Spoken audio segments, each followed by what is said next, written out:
Hello, and welcome to the Feminism Teach Out. I'm Dr. Shanna Katz Kattari, and I'm an assistant professor here at the University of Michigan School of Social Work and the Department of Women and Gender Studies, as well as the director of the Sexualities, Relationships, and Gender Research Collective.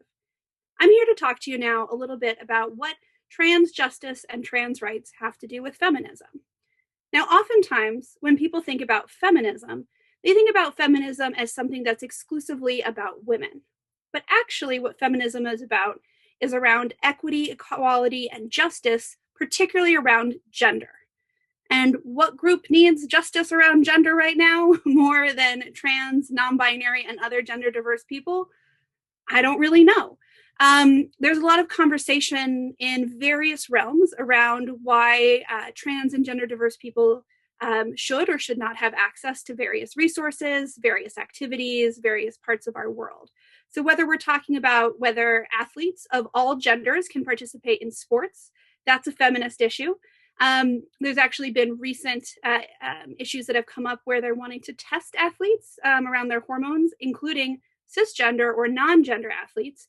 And we've actually, as a society, banned some cisgender women from competing in women's sports because we feel that their natural testosterone is too high. And yet we ban trans women from competing in most sports because we are saying that they're assigned male at birth. And so therefore, even though they have a higher estrogen than many cisgender women, they're not allowed to compete. This is an issue that comes up in the criminal justice system, where we see trans women being placed with cisgender men instead of being placed in women's prisons with other cisgender women, which is a huge issue of violence.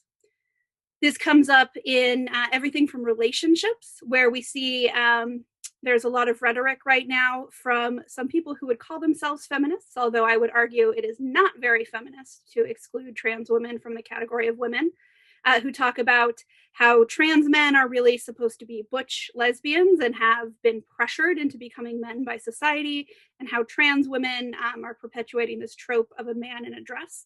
And that's just wrong. It's incorrect, first of all. And what it does is it's actually women, in this case, cisgender women, perpetuating violence against transgender women and non-binary individuals who are assigned male at birth.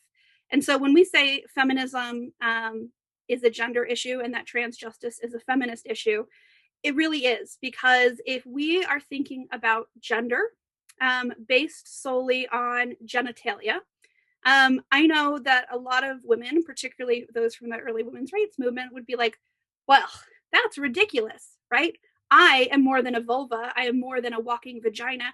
How dare you relegate me and my status to my ability to bear children, ability to have receptive sex in a certain way, and to the sex I was assigned at birth, right? We as feminists are saying everybody should have equal opportunity, equal treatment, and really justice for the discrimination that we have experienced throughout the ages.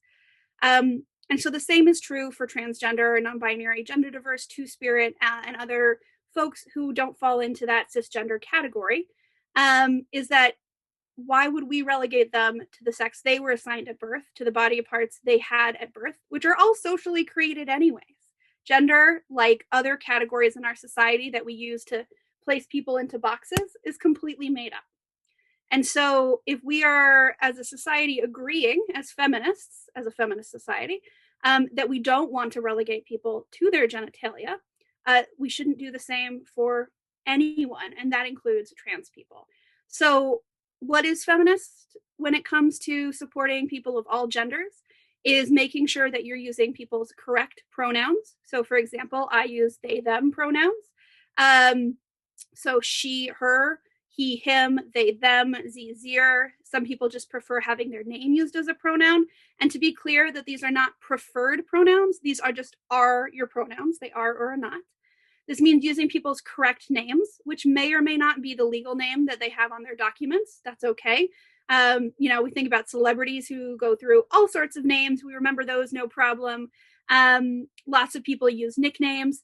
So why would we not use people's correct names in a variety of settings?